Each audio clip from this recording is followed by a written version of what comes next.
إن الحمد لله نحمده ونستعينه ونستغفره ونعوذ بالله من شرور أنفسنا ومن سيئات أعمالنا من يهده الله فلا مضل له ومن يضلل فلا هادي له وأشهد أن لا إله إلا الله وحده لا شريك له وأشهد أن محمدا عبده ورسوله لا نبي بعده. قال الله تعالى في كتابه الكريم: أعوذ بالله من الشيطان الرجيم. يا أيها الذين آمنوا اتقوا الله حق تقاته ولا تموتن إلا وأنتم مسلمون. أما بعد، فإن أصدق الحديث كتاب الله وأحسن الهدي هدي محمد صلى الله عليه وسلم وشر الأمور محدثاتها وكل محدثة بدعة وكل بدعة ضلالة وكل ضلالة في النار. Jamaah yang semoga dirahmati oleh Allah, pertama-tama mari kita panjatkan puji dan syukur kita kepada Allah Azza wa Jalla karena atas nikmatnya, atas anugerahnya lah kita dapat berkumpul di masjid yang mulia ini, di salah satu rumah Allah Azza wa Jalla, di majelis ilmu yang insya Allah semoga Allah berikan keberkahan kepada kita. Salawat serta salam selalu kita junjukkan kepada kehadirat Nabi Muhammad sallallahu alaihi wasallam, kepada para istri beliau, kepada para sahabat, dan kepada para pengikutnya yang setia hingga akhir kiamat. Ma'asyiral muslimin rahimani wa rahimakumullah. Di minggu lalu kita sudah membahas dan sudah selesai membahas tentang hadis Jibril terkait tentang tingkatan kita dalam beragama. Ada 3 tingkatan kita beragama. Sebelum kita mulai ke topik selanjutnya, ada 3 tingkatan. Yang pertama ada Islam, yang kedua ada iman, yang ketiga ada ihsan. Orang yang paling banyak saat ini adalah orang Muslim. Orang Muslim belum tentu mukmin, tapi orang mukmin sudah pasti Muslim. Jadi tingkatan kedua ini orang yang banyak kedua setelah Islam, maksudnya lebih sedikit daripada Islam yang Muslim. Lalu yang terakhir dan yang paling sedikit adalah tingkatan ihsan, atau orangnya disebut dengan muhsin. Semoga selalu dimurojaah, jadi dapat kita amalkan. Yang terpenting hanya diamalkan. Lalu apa itu ihsan? Karena pekan lalu kita membahas tentang ihsan. Ada yang ingat tentang ihsan? Fa'asbirni 'anil ihsan. Ikhlas dan penuh perhatian. Akan engkau melihatnya, dan kalaupun engkau tidak melihatnya dan pasti tidak melihatnya, yakinlah bahwa Allah Maha melihat. Masya Allah, barakallahu fiik. Jadi betul seperti yang tadi disampaikan, ihsan artinya adalah beribadalah kepada Allah seakan-akan engkau melihat Allah. Dan apabila engkau tidak melihatnya, dan pasti tidak mungkin bisa melihatnya di saat ini, bahwa yakinlah Allah selalu melihatmu atau selalu mengawasimu. Itu arti dari ihsan. Lalu ada pertanyaan dari Jibril, "Fa'akhbirni 'anis sa'ah." Apa jawaban Rasulullah SAW? Yang ditanya tidak lebih mengetahui daripada yang bertanya. Jadi ilmu gaib salah satunya adalah tentang terjadinya hari kiamat. Kapan waktunya hanya ada di sisi Allah ilmunya. Tidak ada seorang pun yang mengetahui, termasuk Nabi Muhammad sallallahu alaihi wasallam, dan bahkan malaikat Jibril pun tidak tahu. Lalu ditanya kiamat. Di dalam hadis disebutkan ada dua tanda-tanda kecil hari kiamat. Yang pertama, seorang budak telah melahirkan tuannya. Yang kedua, lelaki bertelanjang dada, bertelanjang kaki, yang merupakan seorang pengembala kambing, berlomba-lomba untuk mendirikan bangunan yang tinggi. Jadi itu tanda-tanda kecil dari hari kiamat. Di dalam hadis terdapat dua tanda-tanda kecil dari hari kiamat. Baik, alhamdulillah, kita lanjutkan dengan topik yang berbeda. Kita beralih kepada tentang bulan Dzulhijjah. Karena insya Allah sekarang tanggal berapa? Ada yang tahu? Sekarang tanggal 19. Ada yang berbeda pendapat? Ada satu. Ini khilafiyah di antara kalangan ulama al-muhajirin ya. Dua-dua. Masya Allah. Ada 3 pendapat yang berbeda. Jumhur nggak tahu. Ya, alhamdulillah kita sudah memasuki tanggal 21 Dzulqa'dah 1441 Hijriah yang bertepatan dengan tanggal 12 Juli 2020 di hari Ahad ini, dan tidak terasa di salah satu bulan yang diharamkan Allah, yang diagungkan oleh Allah, yaitu bulan Dzulqa'dah akan berlalu. Dan tidak lama lagi insya Allah apabila Allah memanjangkan umur kita akan segera bertemu dengan bulan haram berikutnya, yaitu bulan Dzulhijjah. Lalu kenapa dengan bulan Dzulhijjah? Sudah pernah disampaikan di dalam khutbah Jumat sebelumnya terkait dalil-dalil tentang 4 bulan haram. Ada yang hafal? Seenggaknya nyebutin nama suratnya aja.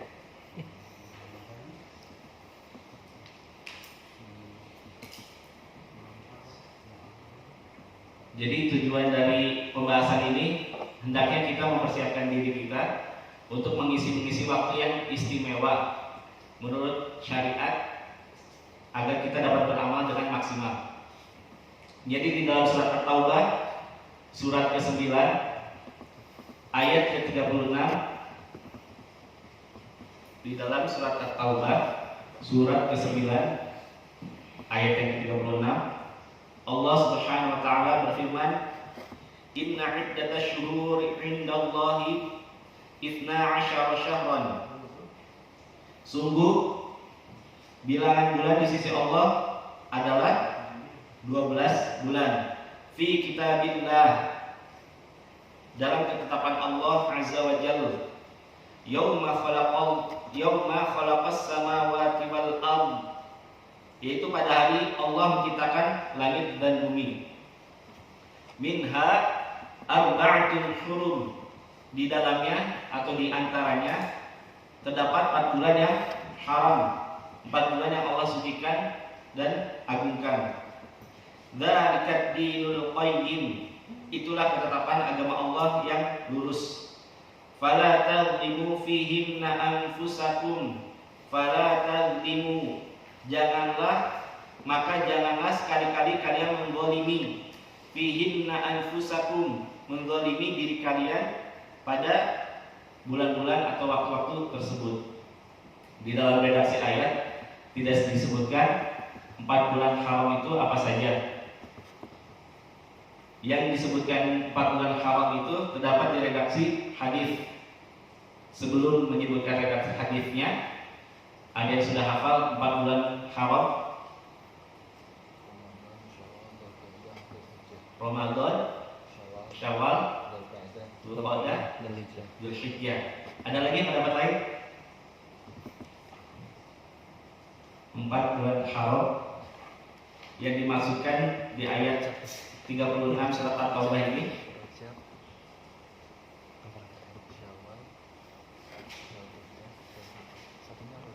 Nggak ada.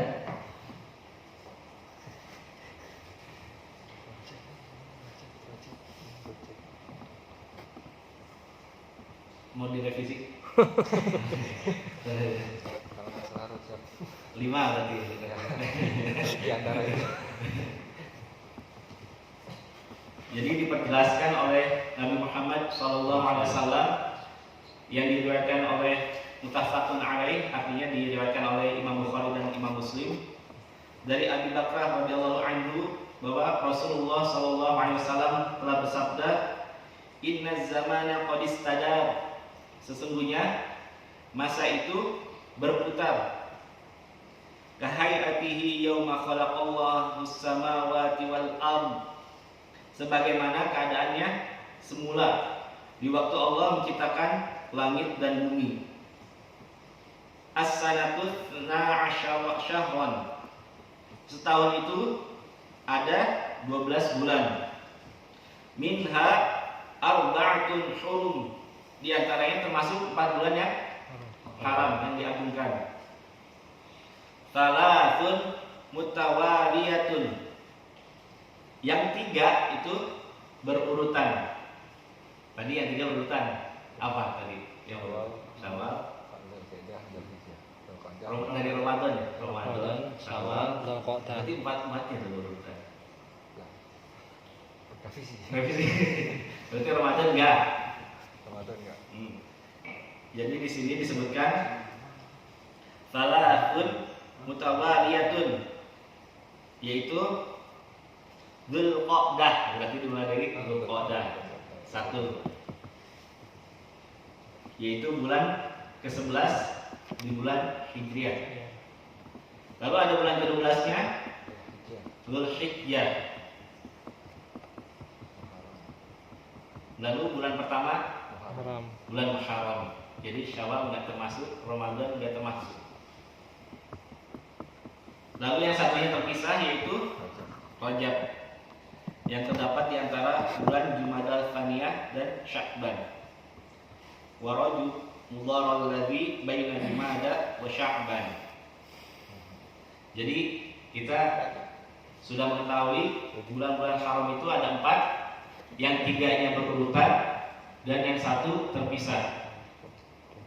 Yang 3 itu ada Dzulqa'dah, seperti yang saat ini sedang kita berdiri di bulannya ini. Lalu yang kedua yang akan datang Dzulhijjah. Lalu ada Muharram, dan yang terakhir yang terpisah bulan Rajab. Lalu apa yang diistimewakan dari bulan Dzulhijjah? Imam Bukhari rahimahullah berkata di dalam bab beliau membuat suatu bab yang artinya berilmu sebelum beramal dan berkata. Jadi sebelum kita memasuki atau sebelum kita beramal dan berkata, ada baiknya kita untuk berilmu terlebih dahulu.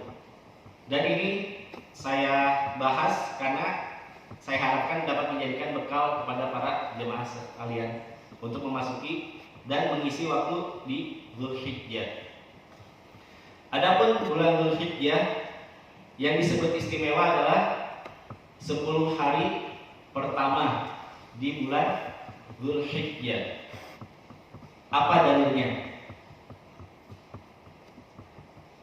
Di antara dalil yang menunjukkan keutamaan awal Dzulhijjah,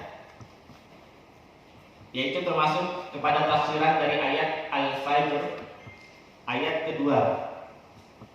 Apa bunyinya?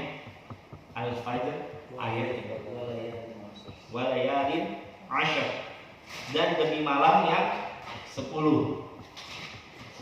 Dalam ayat ini, dalam ayat Al-Fajr tadi itu, ayat kedua, digunakan kalimat sumpah yang artinya dan demi malam yang 10.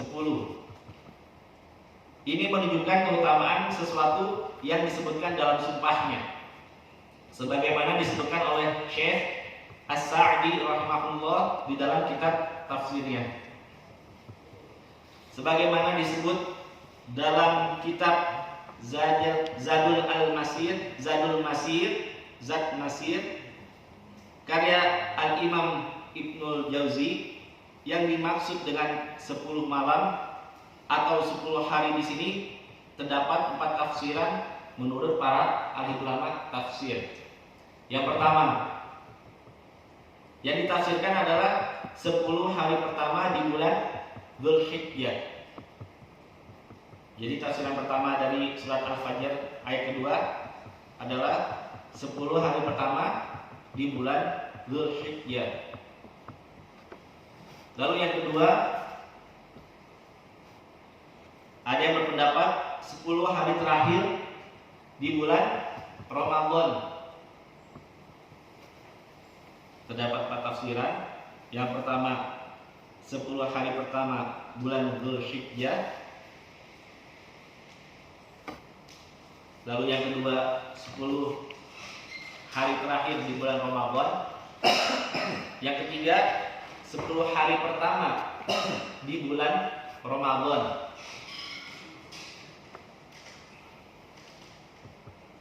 Dan tafsiran yang lainnya adalah 10 hari pertama di bulan Muharram. Jadi dalil keistimewaan dari 10 awal Dzulhijjah ini terdapat di surat Al-Fajr ayat 2.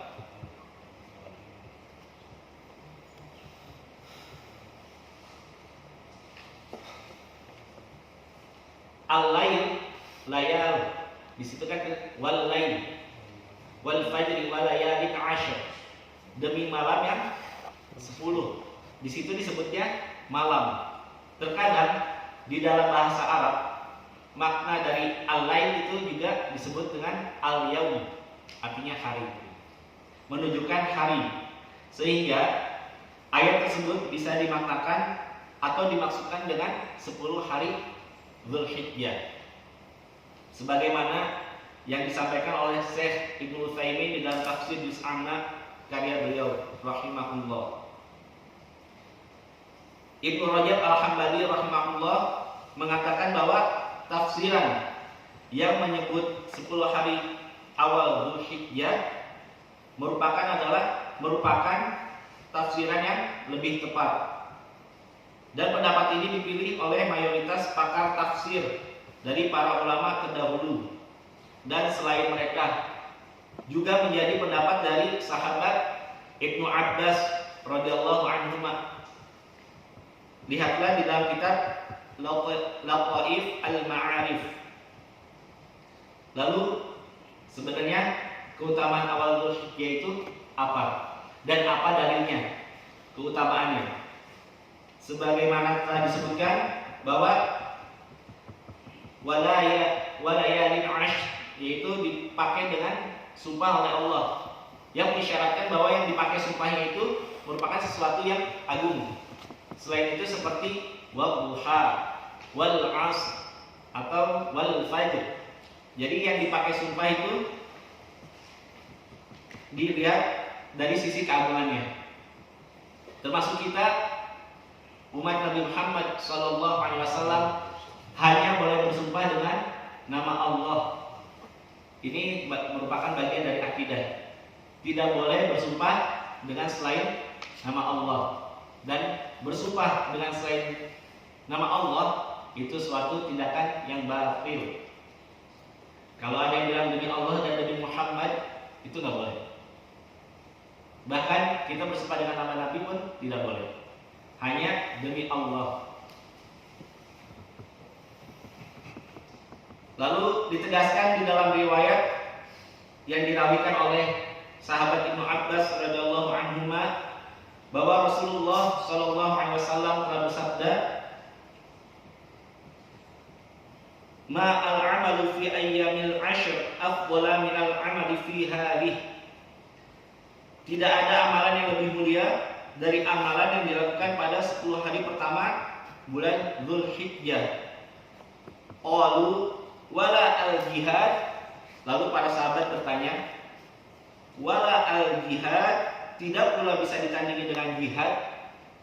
Rasulullah wasallam menjawab, walal jihad, tidak juga dengan jihad, illa kecuali rajulun kharaja yukhatiru bi nafsi wa mali, kecuali jika seorang keluar berjihad lalu sesuatu membahayakan dirinya dan membahayakan wa mali, itu hartanya.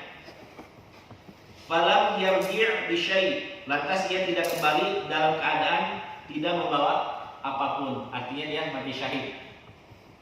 Jadi ini sudah jelas-jelas keutamaan awal Dzulhijjah di dalam redaksi hadis yang diriwayatkan oleh Imam Bukhari, bahwa keutamaan kita beramal di 10 pertama bulan Dzulhijjah, 10 hari pertama bulan Dzulhijjah itu tidak bisa ditandingi dengan apapun, kecuali orang yang berjihad keluar di jalan Allah lalu sesuatu membahayakan dirinya dan hartanya, lantas ia kembali dalam keadaan tidak membawa apapun.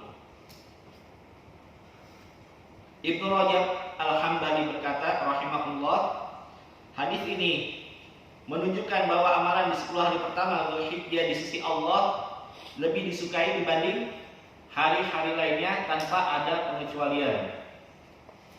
Jika dikatakan Allah mencintai sesuatu, maka menunjukkan hari-hari tersebut dinilai sangat mulia di sisi Allah Azza wa Jalla. Lalu Ibnu Rajab rahimahullah menambahkan, amalan pada 10 hari pertama Dzulhijjah dinilai afdol dan dicintai oleh Allah dibanding hari-hari lainnya dalam 1 tahun. Bahkan amalan yang mafdul atau yang kurang afdol jika dilakukan di 10 hari pertama Dzulhijjah dinilai lebih baik dari hari lainnya, walau di hari lainnya dilakukan amalan yang lebih afdol. Jadi amalan yang kurang afdol pun dilakukan di 10 hari pertama bulan Dzulhijjah itu lebih afdol dibandingkan amalan yang afdol yang dilakukan di hari lainnya. Masya Allah.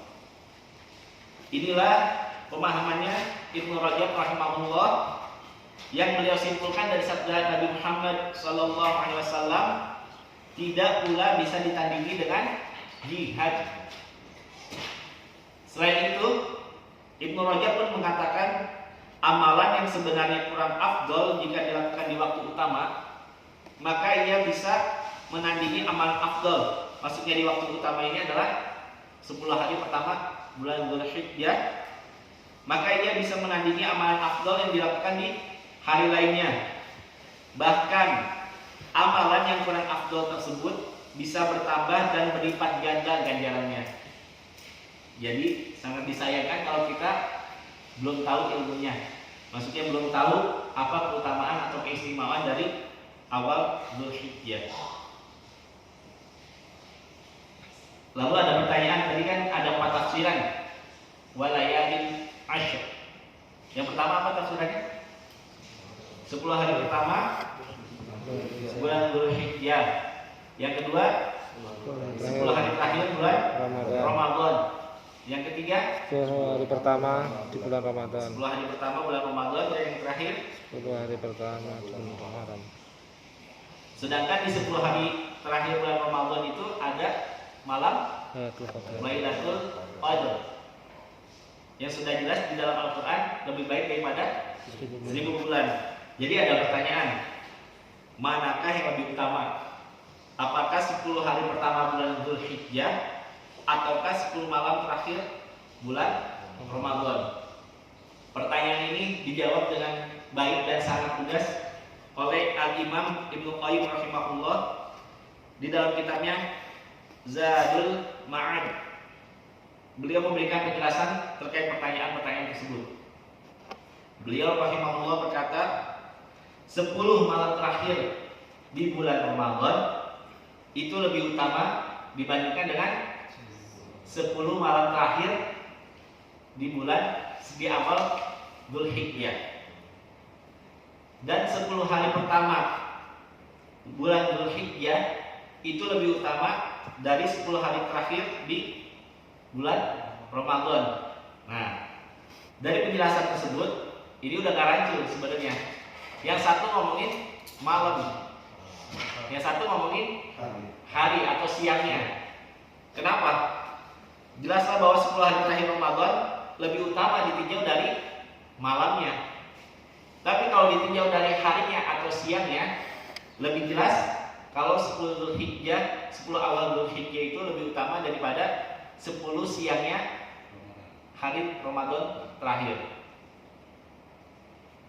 Karena di dalam 10 hari awal bulan Dzulhijjah yaitu siangnya terdapat amalan yaitu nahar, yaitu berkurban. Lalu yang kedua ada hari Arafah.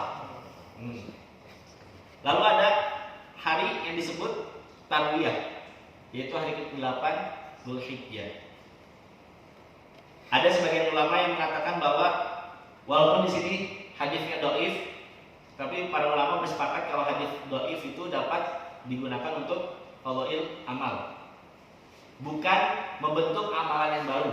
Misal sudah ada amalnya, kita mencari hikmah dari amalan ini apa, atau apa pahalanya, kita dapat ditinjau dari yang dhaif. Sebagian ulama mengatakan bahwa amalan pada setiap hari pada awal Dzulhijjah sama dengan amalan 1 tahun. Bahkan ada yang mengatakan sama dengan 1000 hari. Sedangkan hari Arafah keutamaannya sama dengan 10.000 hari. Tapi yang perlu diingat, ini berlandaskan kepada riwayat yang lemah, fadhail yang lemah, bukan yang hasan atau sahih. Ini hadis yang dhaif. Tapi hal ini tidak menunjukkan keutamaan beramal pada awal Dzulhijjah berdasarkan hadis yang sahih seperti yang sudah disebutkan, yaitu hadis yang diriwayatkan siapa tadi? Sahabat yang meriwayatkan hadis belum makan ya? Sahabat Ibnu Abbas radhiyallahu anhuma. Jadi hadis yang diriwayatkan oleh Ibnu Abbas radhiyallahu anhuma menunjukkan betapa utamanya, betapa istimewanya 10 hari pertama di bulan Dzulhijjah. Seorang ulama yang bernama Mujahid mengatakan amalan di 10 hari pada awal bulan Dzulhijjah akan dilipat gandakan. Setelah kita mengetahui, ini mukadimahnya nih, kita udah tahu Dzulhijjah itu hari 10 hari pertamanya itu sangat utama dengan dijadikan pahala-pahala yang besar, bahkan jihad fisabilillah pun tidak menandinginya kecuali orang yang kembali tanpa dirinya dan hartanya.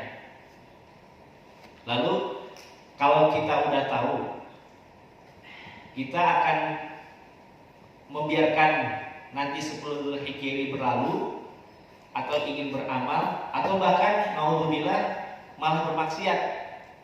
Karena sebelumnya kita udah tahu kalau misalkan di bulan-bulan haram itu kemaksiatan itu dilipat gandakan dosanya. Sebaliknya, amalan-amalan sholih akan dilipat gandakan pahalanya. Insya Allah sebagai orang yang beriman, sebagai orang yang memiliki iman di dalam hatinya, insya Allah kita ingin memaksimalkan segala amal yang dapat kita lakukan di 10 hari pertama bulan Dzulhijjah. Lalu pertanyaan berikutnya, apa amalan-amalan yang harus kita lakukan yang disyariatkan dan sesuai petunjuk dari Rasulullah Sallallahu Alaihi Wasallam? Rasulullah Sallallahu Alaihi Wasallam, al-bakhilu, orang bakhil adalah orang yang disebutkan nama Rasulullah Sallallahu Alaihi Wasallam lalu dia tidak bersolawat, maka jangan jadi orang yang bakhil. Amalan di awal Dzulhijjah yang paling agung, yang pertama itu udah wajib, amalan wajib, ini amalan-amalannya sunnahnya. Keutamaan 10 dari awal Dzulhijjah berlaku untuk amalan apa saja, tidak terbatas pada suatu amalan tertentu, sehingga amalan tersebut bisa jadi sholat. Kita perbanyak sholat sunnah, baik sholat mutlak, sholat duha, sholat tahajud, sholat rawatib, atau sholat sunnah lainnya. Lalu bisa juga dengan membaca Al-Quranul Karim dan mentadabburinya. Lalu bisa juga sedekah dan amalan-amalan sholih lainnya yang sudah kita ketahui. Di antara amalan yang paling dianjurkan di awal Dzulhijjah adalah berpuasa. Dari Hunaidah bin Khalid, dari istrinya, beberapa istri Nabi Muhammad SAW mengatakan, an ba'di azawajin Nabi SAW qalat kana Rasulullah SAW yasumu tis'a Dzulhijjah wa yawma Ashura wa thalathata ayyamin min kulli syahr awal itsnaini minasyahri wal khamis. Dari beberapa istri Nabi Muhammad SAW mengatakan bahwa Rasulullah SAW biasa berpuasa pada 9 hari awal Dzulhijjah. Lalu beliau SAW juga biasa berpuasa pada hari Ashura, yaitu hari Ashura tanggal berapa? Ashura di bulan Muharram tanggal 10. Lalu beliau juga berpuasa 3 hari setiap bulannya, atau disebut juga dengan istilah Ayyamul Bid. Di antara sahabat yang mempraktekkan puasa selama 9 hari awal Dzulhijjah adalah Ibnu Umar. Ibnu Umar itu anaknya siapa? Anaknya Umar. Nama aslinya Abdullah ibnu Umar. Ulama lain seperti Al-Hasan Al-Basri, Ibnu Sirin, dan Qatadah juga menyebutkan keutamaan berpuasa pada hari-hari tersebut, dan inilah yang menjadi pendapat mayoritas ulama.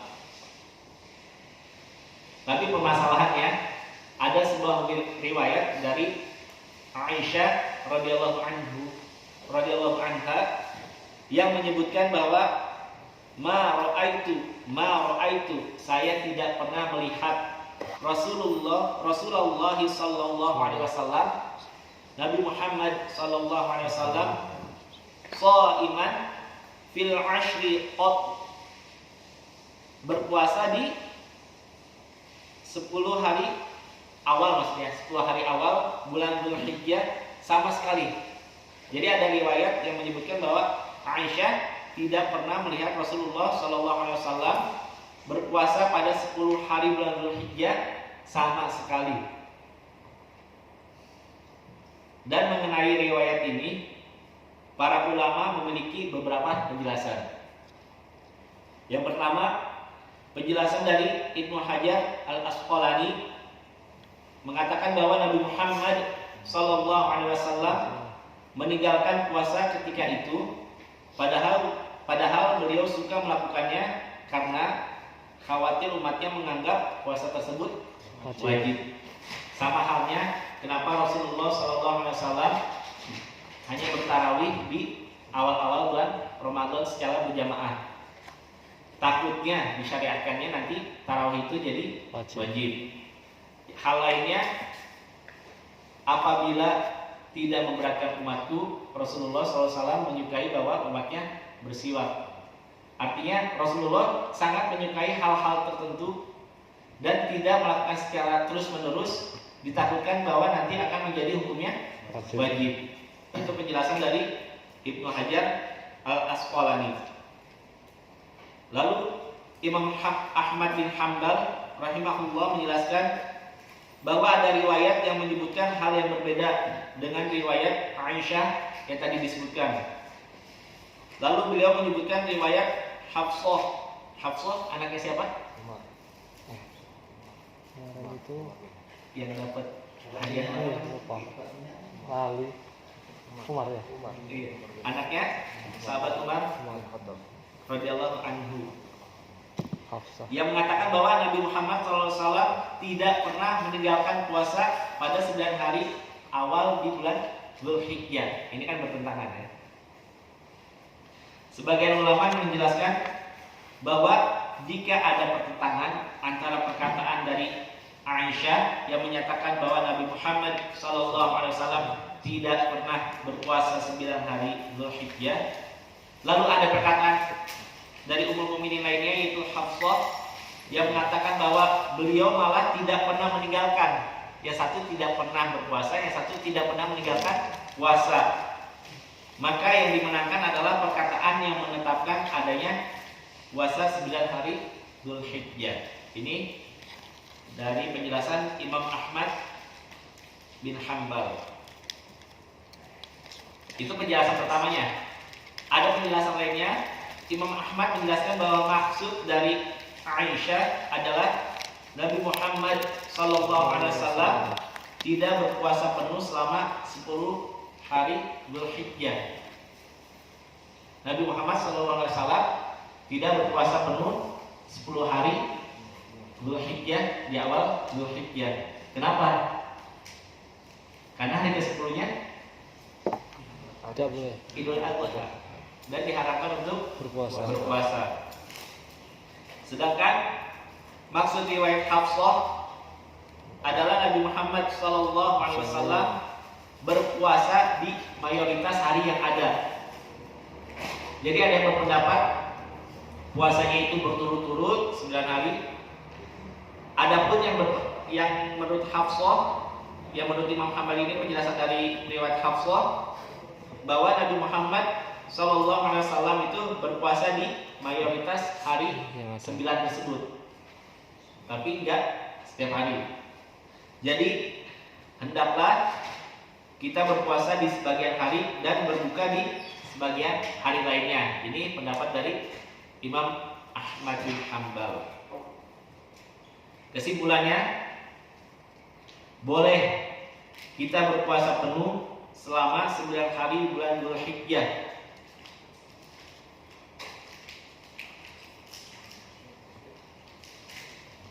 Dari tanggal 1 sampai 9 Dzulhijjah.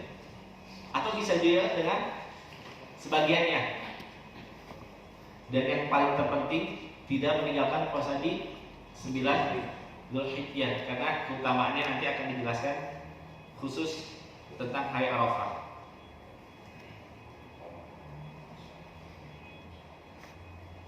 Ada catatan, kadang dalam hadis disebutkan berpuasa pada 10 hari awal Dzulhijjah. Yang dimaksudkan adalah mayoritas dari 10 hari awal Dzulhijjah. Hari Idul Adha tidak termasuk di dalamnya dan tidak diperbolehkan berpuasa pada sholat pada waktu Id, waktu Idul Adha atau Idul Kurban. Jadi itu amalan pertama, itu berpuasa sunnah 9 hari berturut-turut atau pada sebagian harinya.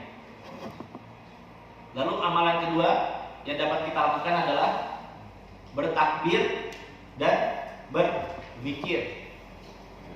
Jadi tadi amalan pertama yang utama itu puasa sunnah. Yang termasuk amal soleh juga bertakbir, bertahlil, bertasbih, bertahmid, beristighfar dan memperbanyak doa. Ini amalan yang kedua.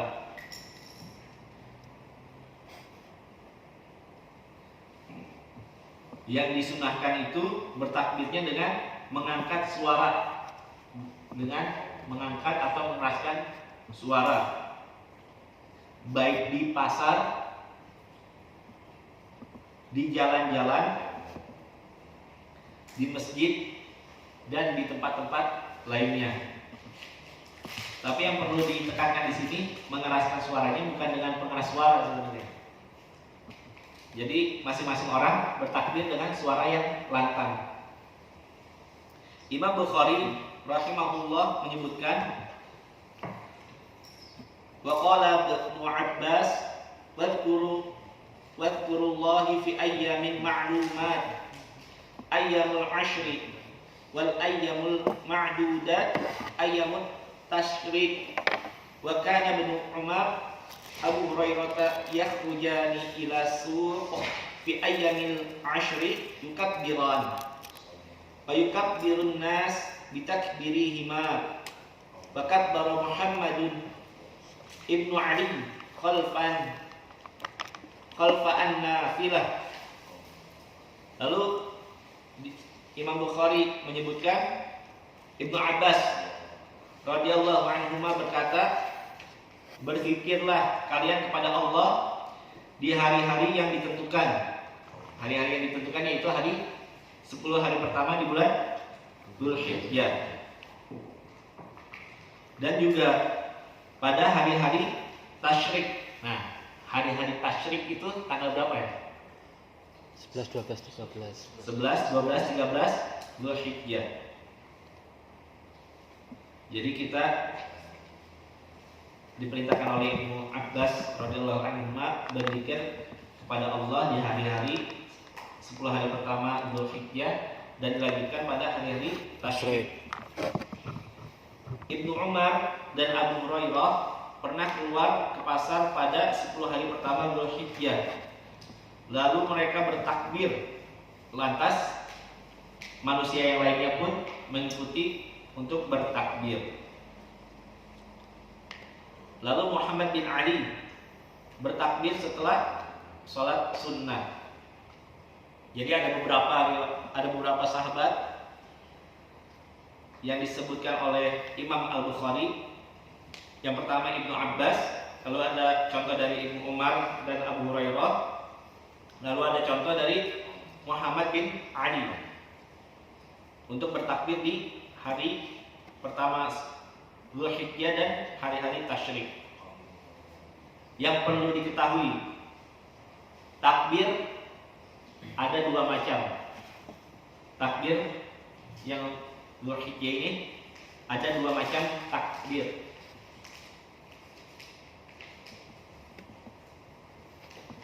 Yang pertama adalah disebut dengan takbir mutlak.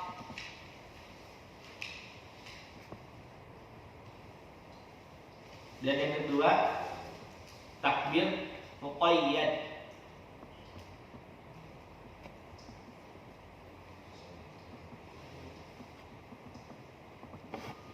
Apa itu takbir mutlak? Takbir yang tidak dikaitkan dengan waktu-waktu tertentu.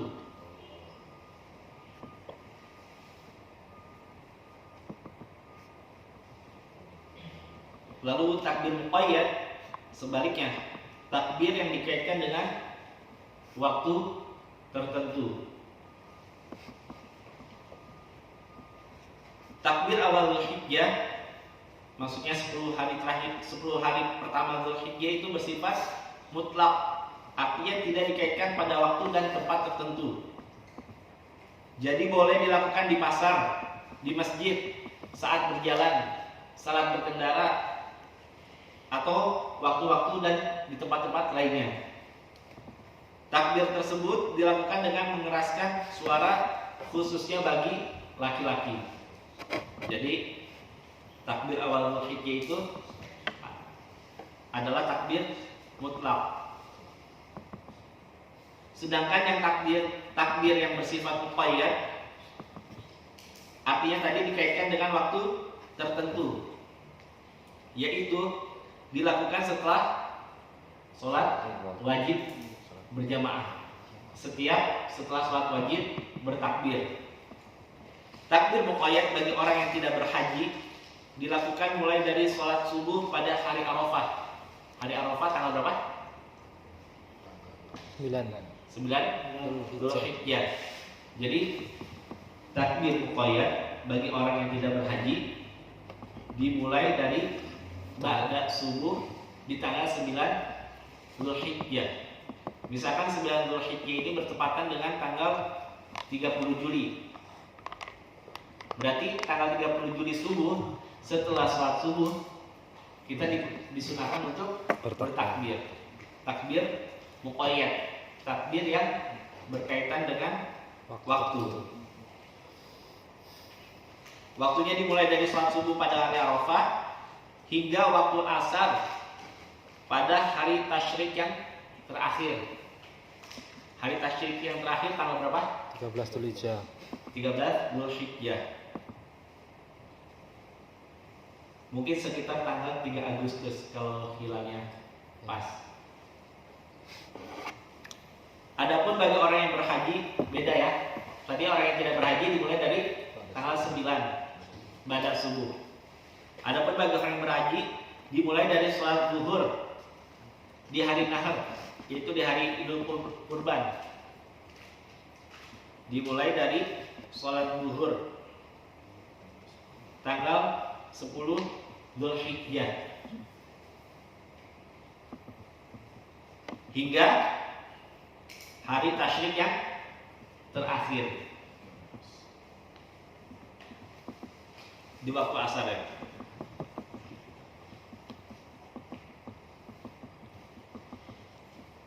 Adapun cara bertakbirnya mungkin sudah kita ketahui dan sebenarnya mudah dan tidak panjang. Ada yang melafazkan Allahu Akbar, Allahu Akbar, Allahu Akbarnya 3 kali. Ada yang Allahu Akbar, Allahu Akbar, La ilaha illallah, Wallahu Akbar, Allahu Akbar, Walillahil hamd, Walillahil hamd. Bukan walillahil hamd. Ilham nggak tahu siapa. Walillahil hamd. Jadi cukup itu sebenarnya, kita cukupkan dengan bertakbir seperti itu. Sama juga halnya bertakbir waktu Idul Fitri, sebetulnya yang ada dalilnya hanya takbir yang seperti itu, yang simple itu. Tapi ada perbedaan. Yang pertama, mungkin takbirnya ada yang berpendapat di riwayat lain, ada yang berpendapat 2 kali, Allahu Akbar, Allahu Akbar, La ilaha illallah. Yang riwayat satunya ada 3 kali, Allahu Akbar, Allahu Akbar, Allahu Akbar, La ilaha illallah, dan seterusnya sampai akhir. Jadi tadi bertakbir dibagi 2. Ada takbir apa aja? Mutlak dan takbir muqayyad. Takbir mutlak adalah takbir yang dikaitkan dengan yang tidak dikaitkan dengan waktu dan tempat. Jadi bisa dilakukan kapanpun di tanggal, dimulai tanggal 1 Dzulhijjah. Iya.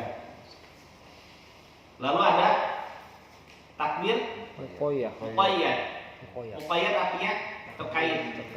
Takbir yang terkait dengan waktu tertentu. Takbir muqayyad dilakukannya kapan? Tanggal 9 subuh.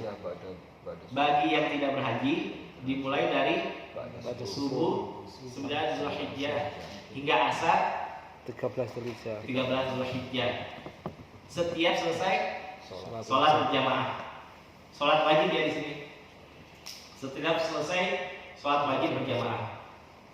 Lalu untuk yang berhaji, Zuhur tanggal 10 Dzulhijjah. zuhur di waktu nahar, di waktu berkurban, yaitu 10 Dzulhijjah sampai sama ya, sampai asar tanggal 13 Dzulhijjah, hari tasyrik yang terakhir.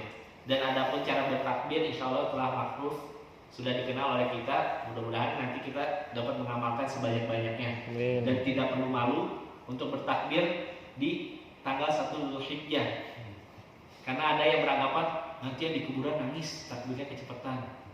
Nah, enggak, ini emang ada dalilnya, kita udah jelas dan dicontohkan oleh beberapa sahabat yang sudah disebutkan tadi. Ada dari Ibnu Abbas radhiyallahu anhuma, ada dari Umar radhiyallahu anhuma, ada dari Abu Hurairah, ada dari Muhammad bin Ali.